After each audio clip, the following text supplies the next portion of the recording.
அமெரிக்காவுக்கு முன் எப்போதும் இல்லாத வகையில் பேரழிவு காத்திருக்கிறது என ஈரான் நாட்டின் தலைவர் அயதுல்லா அலி காமெனி எச்சரிக்கை விடுத்துள்ளார்.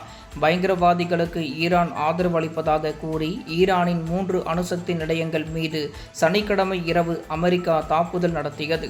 ஈரானின் பர்தவ், நடான்ஸ் மற்றும் எஸ்பஹான் ஆகிய 3 அணு உலைகள் மீது தாக்குதல் நடத்தியுள்ளது. இந்த தாக்குதல் பற்றி அமெரிக்க ஜனாதிபதி ட்ரம்ப் வெளியிட்ட செய்தியில், ஈரான் மீது நடந்த தாக்குதல் வெற்றியடைந்துள்ளது.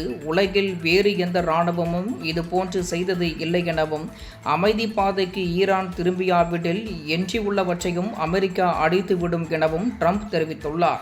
இந்நிலையில் ஈரானின் அணு உலைகள் மீது தாக்குதல் நடத்திய ஈரானுக்கு ஆத்திரம் ஏற்படுத்தியுள்ளது. இதனால் அமெரிக்காவுக்கு முன் எப்போதும் இல்லாத வகையில் பேரழிவு காத்திருக்கிறது.